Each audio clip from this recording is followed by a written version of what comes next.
Amén, Okay. pastor. Nos quedamos en Primera de Samuel. Vamos a entrar a Segunda de Samuel. Y al igual que Primera de Samuel, Segunda de Samuel, el autor es desconocido. Ya que, como sabemos, lo estudiamos anteriormente, Primera y Segunda de Samuel era un solo libro en la Biblia hebrea. Y por lo tanto, el autor es el mismo. Pero simplemente que no se puede dar con certeza quién fue el autor.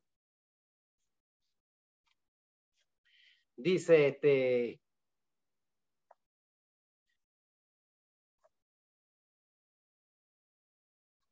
la fecha tampoco la conocemos con claridad cuándo fue escrita.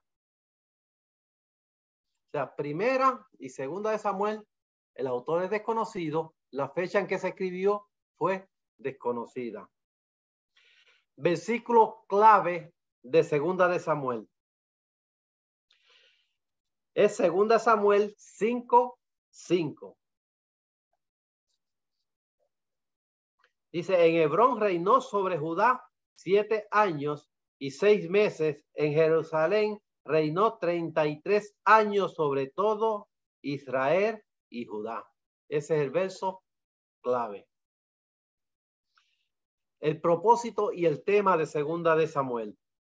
El libro abarca casi todo el periodo de reinado de David, que fueron 40 años. Según Primera de Reyes, capítulo 2, Primera de Reyes 2:11. De modo que el propósito es narrar la historia de los judíos desde la muerte de Saúl hasta el comienzo del reinado de Salomón y demostrar el poder de la monarquía durante este magno periodo de la historia de Israel. Te estás refiriendo a los 40 años de reinado de David.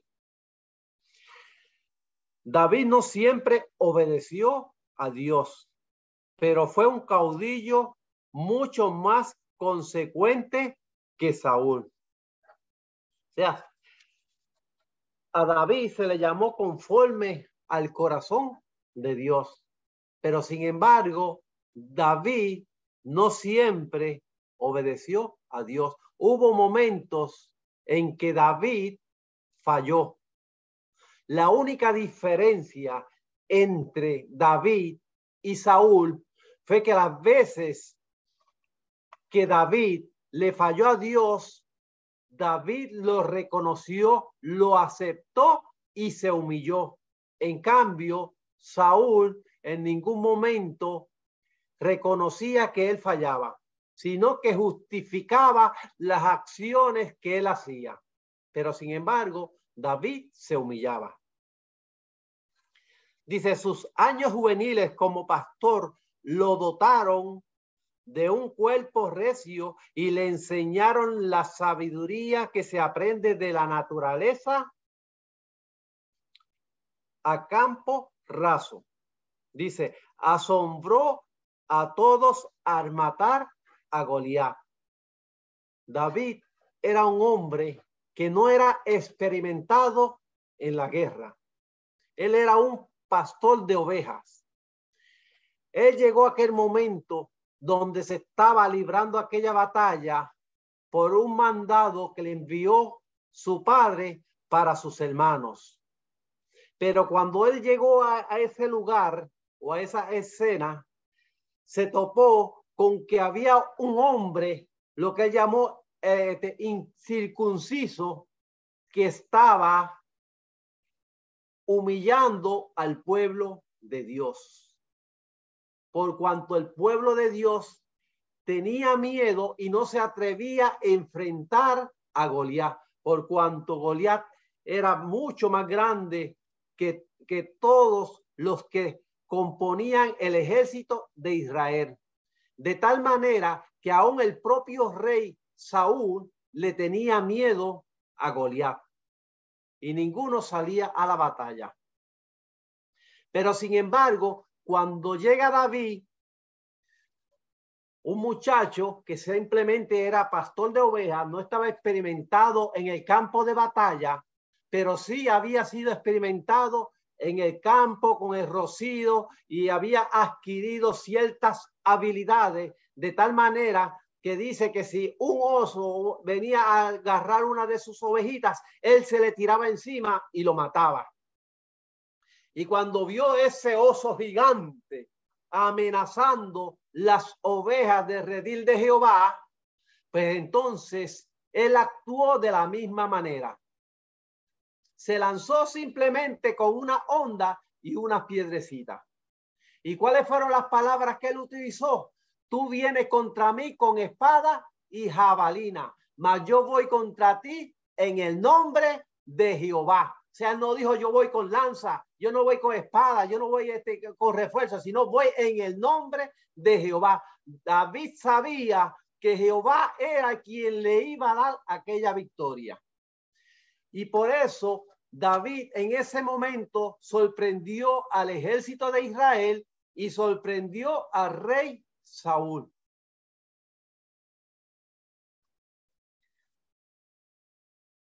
Dice, su confianza en Dios le dio la victoria.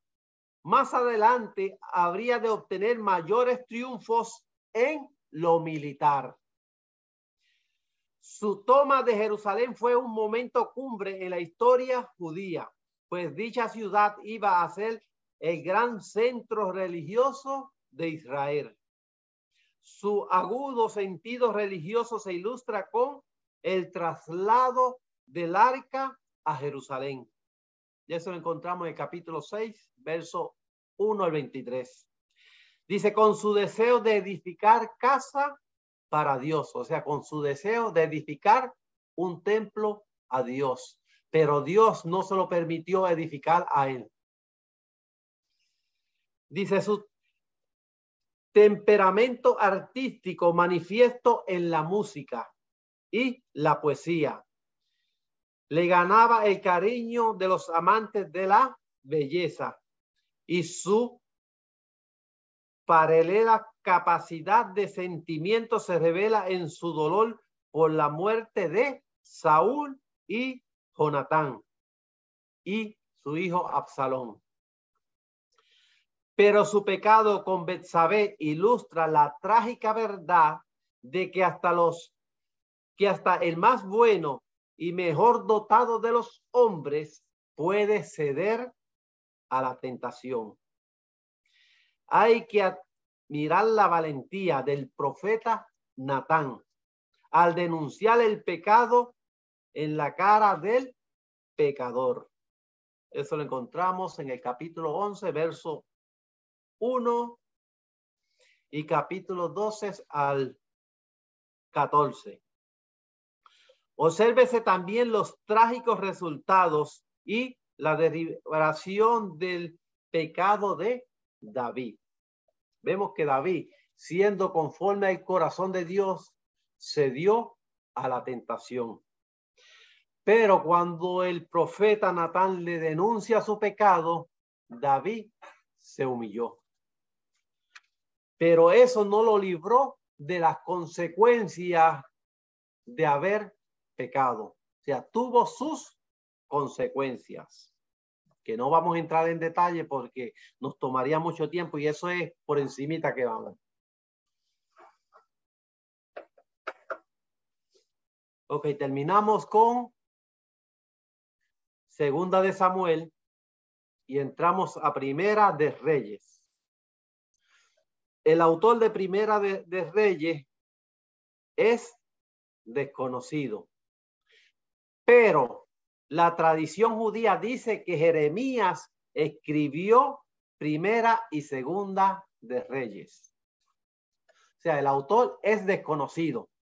Quiero que entiendan bien. Si yo les preguntara en el examen quién fue el autor de Primera de Reyes, no me vayan a poner que fue Jeremías, sino que es desconocido. Porque yo dije que se cree, que la tradición judía cree que fue Jeremías, pero no lo pueden garantizar con certeza que fue Jeremías el autor de Primera y Segunda de Reyes, sino que es una creencia. Se lo están atribuyendo, pero no tienen las pruebas suficientes para sostener esa teoría de que fue Jeremías.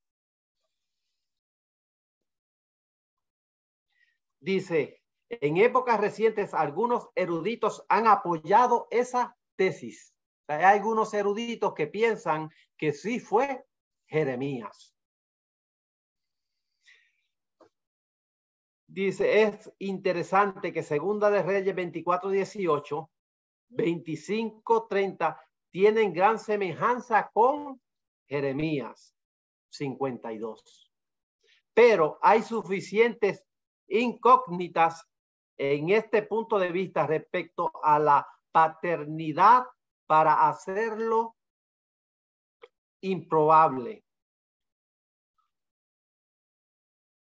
Hubo empleos de diferentes fuentes, como por ejemplo el libro de los Hechos de Salomón, Primera de Reyes 11:41, las Crónicas de los Reyes de Judá, Primera de Reyes 14:29 y otros. Dice, se cree que esos eran documentos oficiales, pero puede que se haya empleado también otras fuentes. Ha surgido la tesis de que un contemporáneo de Jeremías escribió los libros de Reyes en la primera mitad del siglo VI antes de Cristo. Y Segunda de Reyes era un solo libro en la Biblia hebrea, en la Septuaginta. Samuel y Reyes son primera, segunda y tercera. Y cuarta, libros de los reinos en la Vulgata 1, 2 y 3. Y 4 libros de los reyes. O sea, estoy hablando de los reyes, de los libros que no son inspirados, de donde sacan fuente para decir de que fue Jeremías, pero no hay certeza para decir que fue Jeremías. El versículo clave se encuentra en Primera de Reyes 8:25.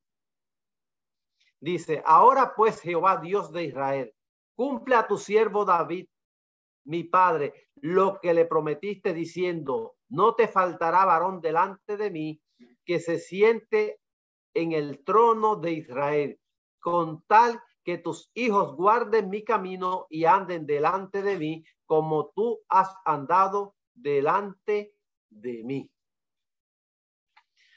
Vemos que lo dice bien claro, siempre y cuando se mantengan en Jehová, que no se aparten de él. Vemos que después de David, Salomón fue quien tomó el trono, pero después de Salomón, por la desobediencia de su hijo, el reino se dividió, y no voy a tocarlo porque Ariel lo tocó hace un ratito.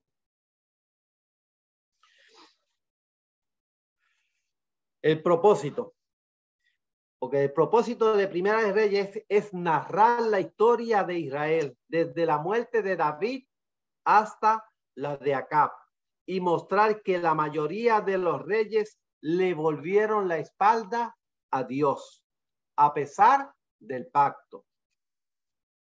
Vemos cómo la mayoría de los reyes le dieron la espalda a Jehová a pesar de que Jehová había hecho un pacto con ellos.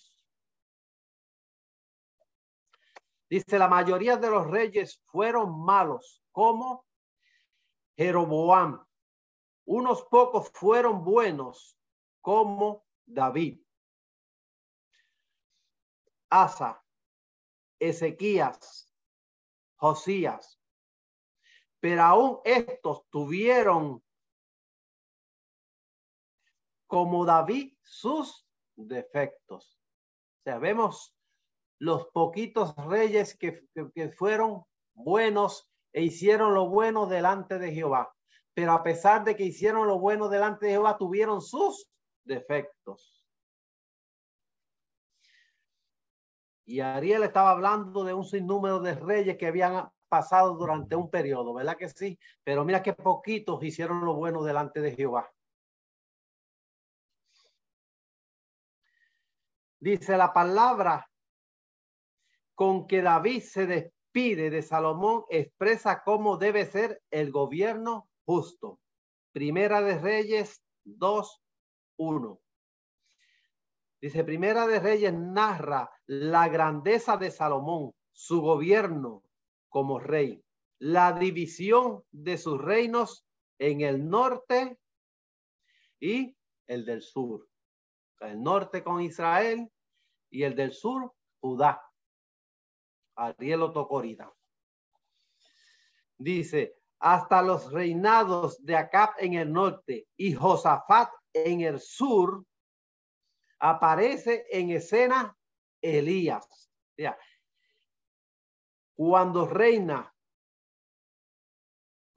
Acab en el norte y Josafat en el sur, aparece la escena del profeta Elías. Así como Eliseo en Segunda de Reyes. O sea, en Primera de Reyes aparece en escena el profeta Elías. En Segunda de Reyes va a estar en escena el profeta Eliseo, el sucesor de Elías.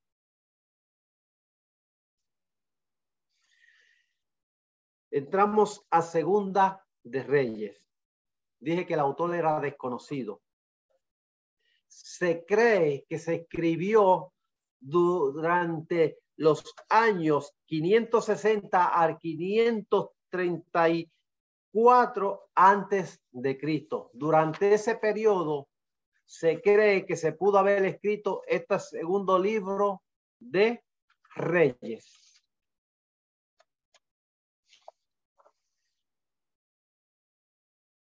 Versículo clave, Segunda de Reyes 17, versos 19 al 20. Dice, mas ni aun Judá guardó los mandamientos de Jehová su Dios, sino que anduvieron en sus estatutos de Israel, los cuales había ellos hecho. Desechó Jehová toda la descendencia de Israel y los afligió y los entregó en manos de los saqueadores hasta echarlos de su presencia. Vemos cuál fue la consecuencia del pueblo haberle dado las espaldas a Dios. A Dios los permite que sean llevados cautivos. El propósito de este segundo libro de Reyes se propone registrar la historia del pueblo judío desde la muerte de Acab y Josafat hasta el cautiverio babilónico y un poco más allá. La historia en Segunda de Reyes se inicia aproximadamente en el siglo IX antes de Cristo y se prolonga hasta pasado el cautiverio de 586 antes de Cristo. La antigua admonición que quienes obedecen a Dios y guardan su pacto tienen su bendición. Quienes desobedecen reciben su ira. Aparece claramente en Segunda de Reyes, especialmente en los capítulos 17 al capítulo 23, este principio. Dice, ilustra dramática e históricamente la caída de Israel en manos de Asiria y Judá en manos de Babilonia. Así que Primera y Segunda de Reyes contienen idéntico mensaje que los actos rebeldes del hombre redundan en actos punitivos de Dios. O sea, Si el hombre es rebelde, entonces va a tener las consecuencias y va a tener el castigo de Dios. Ese fue el propósito de haber escrito Primera y Segunda de Reyes. Vemos que la historia es un poquito parecida a lo que estaba hablando el pastor Ariel. ¿Por qué? Porque Ariel está en las dispensaciones y yo estoy yéndome libro por libro. Y tocamos pues hoy prácticamente esos mismos libros de Reyes. Si hay alguna pregunta me la pueden hacer, porque si no yo sigo hacia adelante. Que después no me digan que voy muy rápido. Ok, seguimos entonces hacia adelante. Primera de Crónicas. Dice, una antigua tradición judía dice que Esdras es el autor de Primera y Segunda de Crónicas. Puede que Esdras haya cumplido crónicas anteriores a los libros de Esdras y Nehemías. Como fuentes se emplearon Samuel y Reyes, además de registros y documentos. Por los tiempos de Esdras, posiblemente se escribió en el año 430 y 400 antes de Cristo, o sea, entre 430 y 400 antes de Cristo. Durante ese periodo se escribió Primera de Crónicas. En el examen, si yo le preguntara quién fue el autor, ahí sí me pueden contestar que fue Esdras.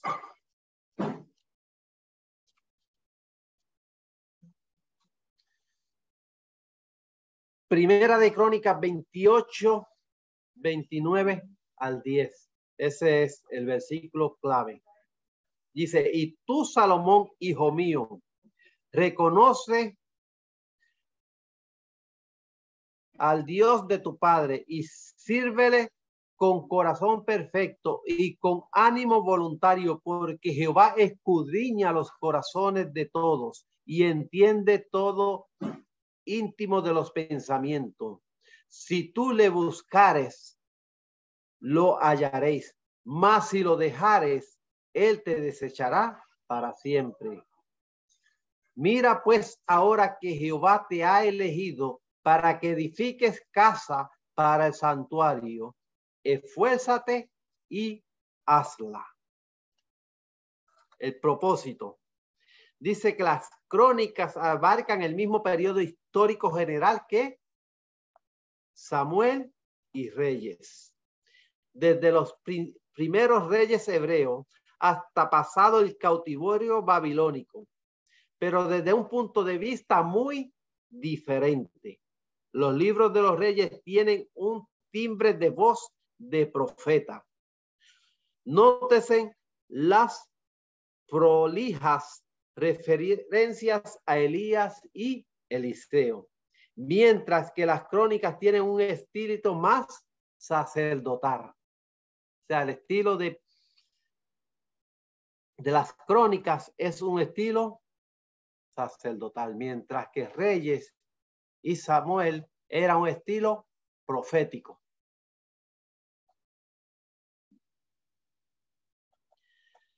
Por tanto, normal que el escritor de crónicas se refiera más al reino del sur, donde se hallaba Jerusalén y el templo, que el reino del norte.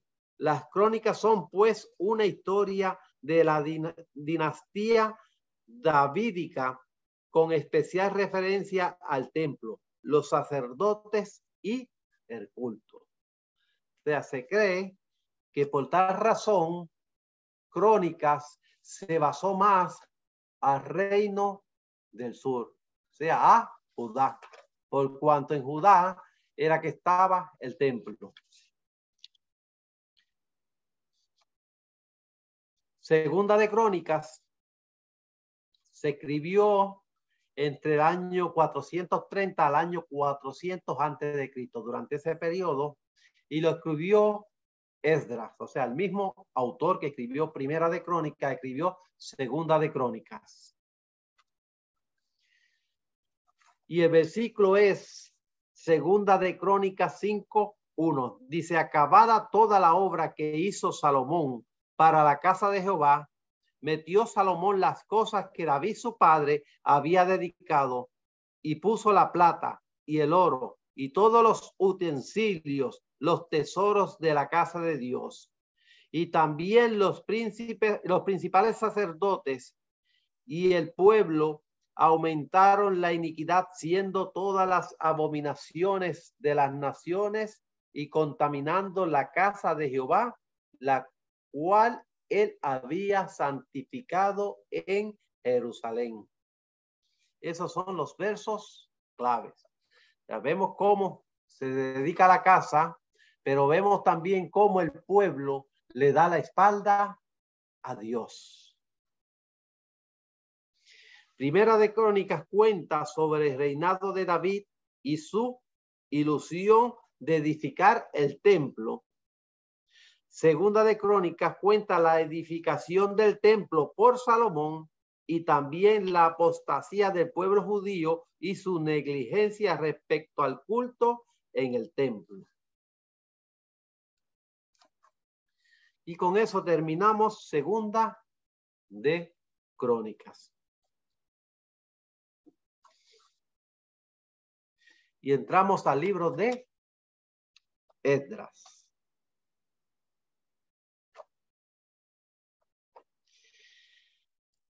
El autor de Esdras, vemos que Esdras escribió Primera y Segunda de Crónicas, pero sin embargo, el libro de Esdras, el autor es desconocido. Se cree que quizás lo escribió Esdras o algún ayudante de Esdras, pero no se sabe con certeza. Por lo tanto, es desconocido.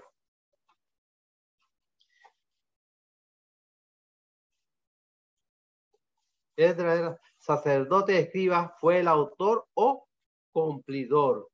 Se valió de diversas fuentes para narrar los sucesos que no lo presenció. Esdras vivió en el siglo 5 antes de Cristo. Dice, versículo clave, Esdras 2:1. Estos son los hijos de la provincia que subieron del cautiverio, aquellos que Nabucodonosor, rey de Babilonia, había llevado cautivos a Babilonia y que volvieron a Jerusalén y a Judá, cada uno a su ciudad. Y el propósito de este libro era narrar la historia de la nación judía a partir del cautiverio babilónico, incluyendo la reubicación en Jerusalén y Judá. En efecto, Esdras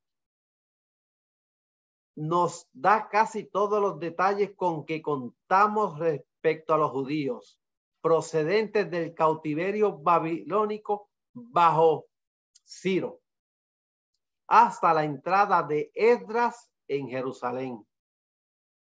Obsérvese también la relación entre el final de Segunda de Crónicas y Esdras.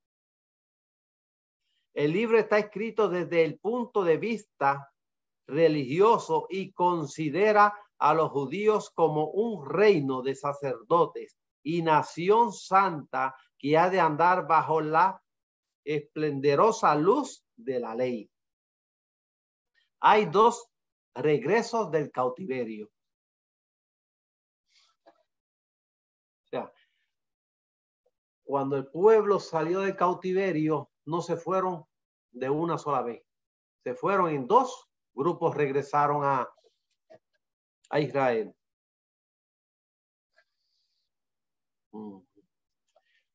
Dice el primero, el dirigido por Zorobabel, que se encuentra en los capítulos 1 al 6. Y años más tarde, que es el segundo regreso, el dirigido por Esdras, que se encuentra desde el capítulo 7 al capítulo 10. Dice, la omnipotente providencia de Dios aparece cuando Ciro permite a los judíos reconstruir su templo. Vemos que Ciro le permite a los judíos reconstruir su templo. Pero sucede algo. Dice que los judíos prefieren las comodidades de sus hogares en Babilonia antes que las dislocadas condiciones de Judá. Aunque comenzaron bien, permitieron que los adversarios detuvieran la construcción. Pero nuevamente, después de algunos años, volvieron a emprender la tarea motivados por el despertamiento que produjo mediante la predicación de Ageo y de Zacarías. Y el templo fue terminado. Vemos que ellos empezaron bien, pero a causa de la oposición detuvieron la reconstrucción del templo. Pero años más tarde comienzan nuevamente la reconstrucción y logran terminar el templo. Dice que Esdras llega a Jerusalén por orden del rey Ciro para inspirar y disciplinar al pueblo de acuerdo a la ley judía. Eso lo encontramos en el capítulo 7. Llevó consigo más exiliados y enfrentó con los problemas de la reubicación, especialmente el que representaban los matrimonios mixtos entre judíos y paganos. Y eso lo encontramos entre capítulo 9 y capítulo 10. Y no voy a entrar en detalle porque me va a tomar más tiempo. Y vamos rapidito.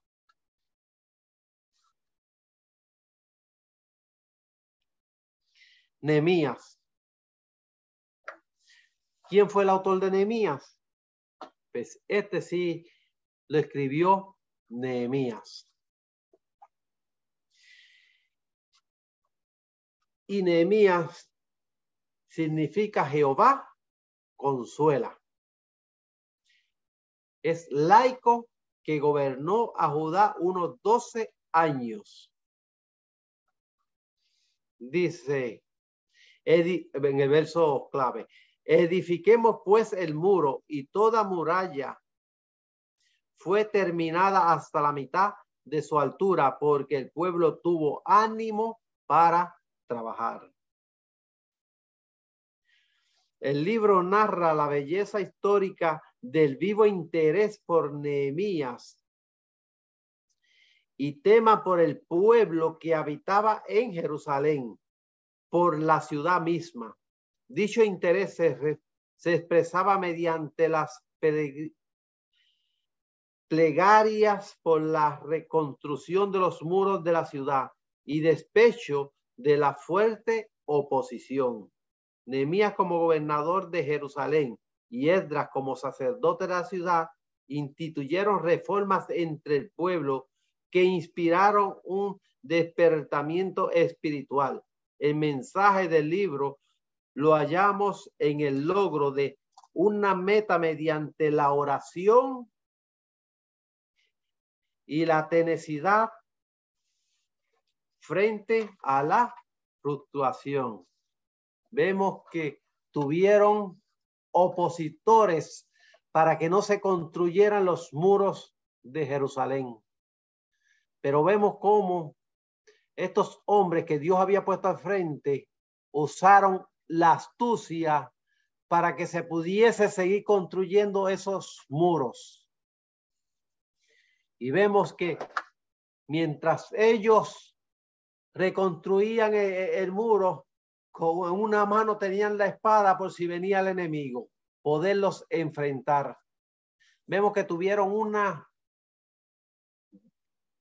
astucia para no dejarse atemorizar por el enemigo, que no quería que se reconstruyeran los muros, querían que Jerusalén siguiera desprotegida para ellos poder entrar cuando quisieran y poder acechar al pueblo. Pero sin embargo, Dios permite que estos dos hombres puedan llevar a este pueblo a la reconstrucción de esos muros y poderlos fortalecer para que estuviesen protegidos del enemigo.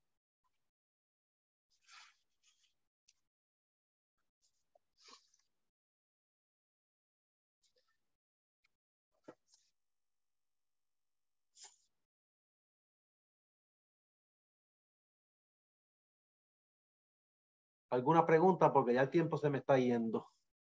6 minutos. Me quedan 6 minutos, ¿verdad? Amén, 6 minutos.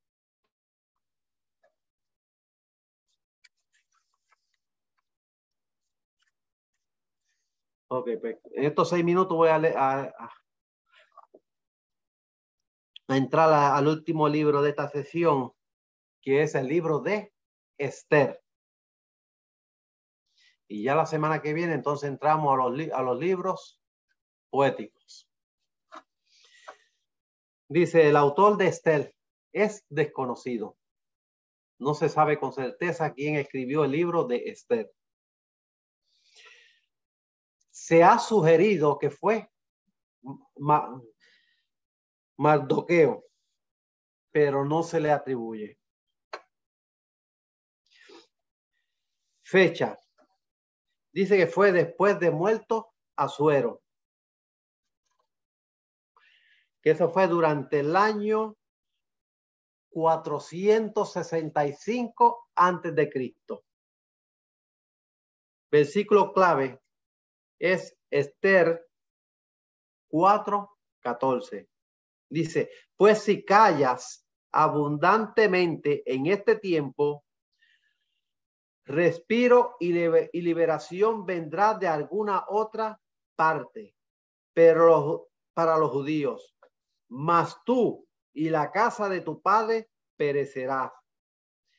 Y quién sabe si para esta hora ha llegado al reino.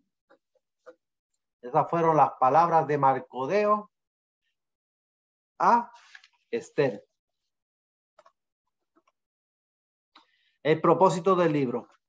Este libro narra una historia divina de la liberación de los judíos dispersos en los días del rey de Persa, o sea, el rey Asuero. Eso fue entre el año 485 y el año 465 antes de Cristo. Estaban condenados a muerte por intervención del malvado primer ministro Amán, pero se salvan por la intercesión de Esther y Mardoqueo. Mardoqueo sustituyó a Amán como primer ministro. Esther arriesgó la vida para salvar a su pueblo. Además de dicho, el libro deja claro el origen de la fiesta de Purim. Es interesante que aunque este es el único libro de la Biblia que no menciona el nombre de Dios, muestra muy claramente la mano del Omnipotente en la vida de su pueblo, los judíos. Este es el único libro del Antiguo Testamento del cual no hay ninguna traza de rollos del mar muerto. O sea, en este libro no se encontró nada en los rollos del mar muerto. Es el único libro que este libro no menciona el nombre de Dios, pero sin embargo se ve la mano divina de Dios para cuidar su pueblo.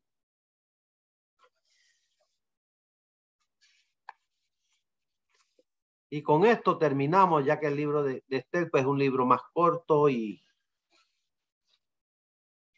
no estamos entrando mucho a profundidad de cada libro, sino nos estamos yendo por encimita. Porque esto lo van a coger más tarde cuando se entren a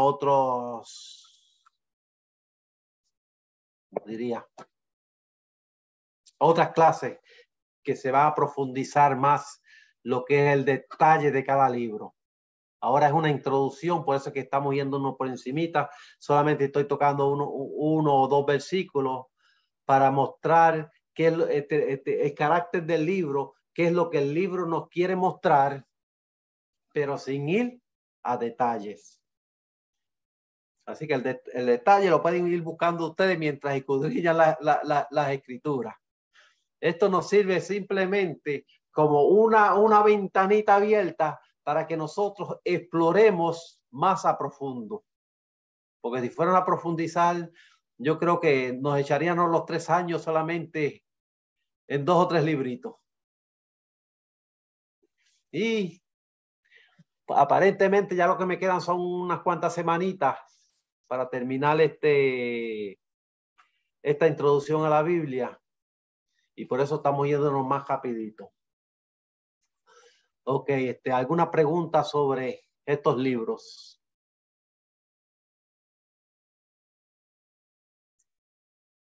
Ninguna. ¿Son buenos estudiantes o quizás yo soy un buen profesor? Yo creo que ustedes son buenos estudiantes.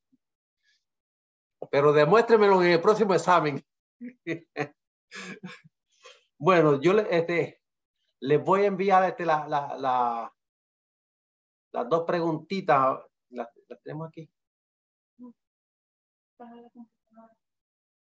están en la computadora? Tiene que ser después que... Ok, lo que pasa es que las preguntas están, no las tenemos en papel, están en la computadora puesta y tenemos que salirnos. Así que después de la clase, yo les voy a estar enviando esas 2 preguntitas. Voy a decir, recuerdo más o menos cómo era. Una de ellas